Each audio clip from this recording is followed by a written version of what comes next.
Hey, who isn't excited about Brazil? I mean, seriously, we are hearing more and more about Brazil. And I have to tell you, just coming back, I just came back from London, England. Their papers are just constantly full of course, the Olympic Games.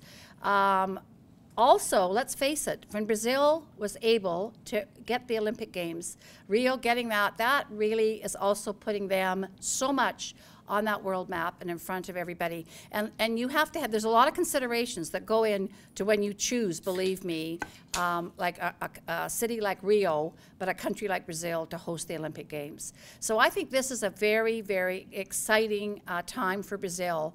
And I think that we're going to have a great kind of informative number of ahas that come from this particular panel and our guest speaker. So my role is to introduce the panel and the speaker. I told the guest speaker people only remember 3 things about you. So anybody that thinks you can have long bios and that kind of stuff, nobody cares, honestly. Get 3 things out about that person. So I said, David, give me 3 things that are exciting that you're all going to remember about him. So this is what it is. And actually, we have some breaking news that he told me. So this is even more exciting. So David Mears is currently the Senior Vice President of Blackwatch Energy Services. It's a TSX listed international energy service company where he is responsible for the startup operations in South America. So he divides his time between Calgary and Rio de Janeiro.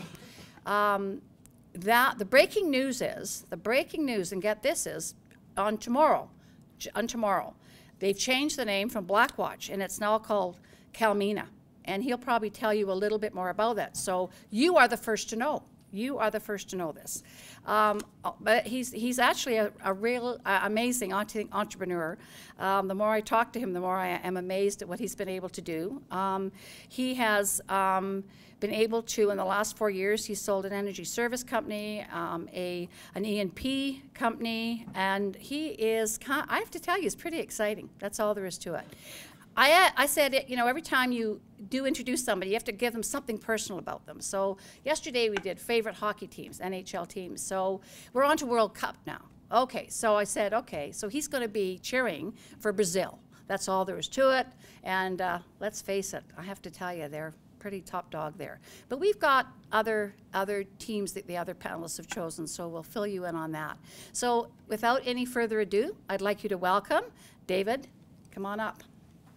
Thanks, Lois, and thanks, Jason, for the kind words. I'm going to spend about 10 minutes, maybe a little bit longer, giving you a quick overview of the oil and gas industry in Brazil from an entrepreneur standpoint, doing business there in both the E&P side and in the energy services side.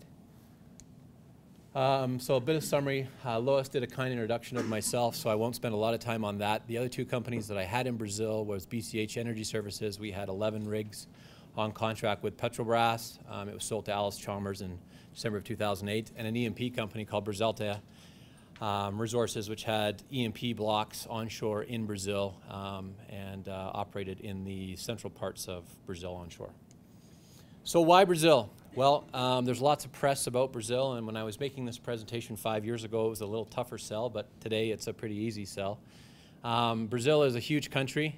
If you can put it into perspective, it's 180 million people. It's the geographical size of the United States. Brazil is not South America or not Latin America. It's very, very different because it's Portuguese, so it has more of a bureaucratic feel to it, more of a process feel to it than I find in other countries in Latin America. It's a very large economy. Consumption of oil, Brazil alone consumes 2.2 million barrels of oil. So it's huge from that standpoint as well. And the fiscal regimes, you know, are quite attractive for E&P companies and for service companies. I'm going to give you a little bit of background on the evolution of the Brazilian energy system. Brazil was a monopoly basically from the late 30s until 1997. So Petrobras was a state-owned oil company. It controlled all the market. Then in 1997, the ANP was effectively created, and it's become the oil and gas regulator. They've actually emulated very similar the Canadian system. They took a lot of the elements from Canada and followed that process. As a result of that, we now have land sales. But in Western Canada, we get land sales sort of every 2 weeks. In Brazil, they happen once a year, if they happen once a year. And the ANP puts out blocks of land. It's typically only exploration blocks, and they're called rounds. So round 1 through 10 we've had so far, and round 11 is scheduled sometime after the elections this year. If you can appreciate that 1997 to 2002 was really offshore, and it was when 2002 was when onshore opened up. Well, I'll talk a little bit later on about onshore and how small it is relative to the market itself. In Brazil, there are 3 types of E&P companies. You have, and it's very simple, operator A, B, or C. Okay? A and B are offshore qualified, and C is onshore. So an A operator would be someone like a Petrobras, someone like a Shell or a Devon. They're drilling in the ultra-deep waters. Then you have operator Bs, which would be in the shallow waters. When I say shallow waters, that's 200 meters or less, and a lot of that stuff is very close to shore. Then you have your onshore operators, which are operator Cs, and these are what we would call the independents or the junior market, very similar to what we have here in Western Canada. This is a long list. The point of this was just to say that in 1997, you had one company, Petrobras. When I first started in Brazil in 2004, there was 13 oil and gas companies onshore. There was all the majors offshore. This is the most recent list for the round 10 qualifications. I think we're up to 52 now. So it's still early days. There's basically 50 companies in Brazil. The largest E&P company onshore in Brazil produces about 3,000 barrels a day. So they're not very big. And there's only 5 companies onshore that currently have production, and I'm excluding Petrobras from that. Now, there was some language about, I call it the offshore shutout, with regards to this pre-salt layer, and we'll talk a little bit more about that. But effectively, the Brazilians have found a huge resource offshore. It's risky, but it's potentially huge. It's a total game changer for Brazil. And Brazilians were very sensitive to the 70s and the oil shocks that happened there and their reliance on foreign oil. So what you're going to see happen here, and it's still rumor mill, but sometime by the end of the year, they're going to finalize how the pre-salt layers, how the pre-salt blocks are going to be allocated. And it's very strong possibility that Petrobras is going to have a 30% carry in all pre-salt lands going forward. So if you're going to go offshore, you're going to play in the pre-salt, you're going to play with Petrobras, and there's a very strong chance that Petrobras will be the operator of all those plays. So what is the pre-salt? I'll talk a few minutes about that.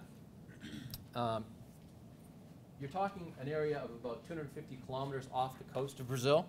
It's in the Santos Basin. There was a discovery right about here. It's called the Tupi discovery. To put it into perspective, Tupi was 5 to 8 billion barrels of oil.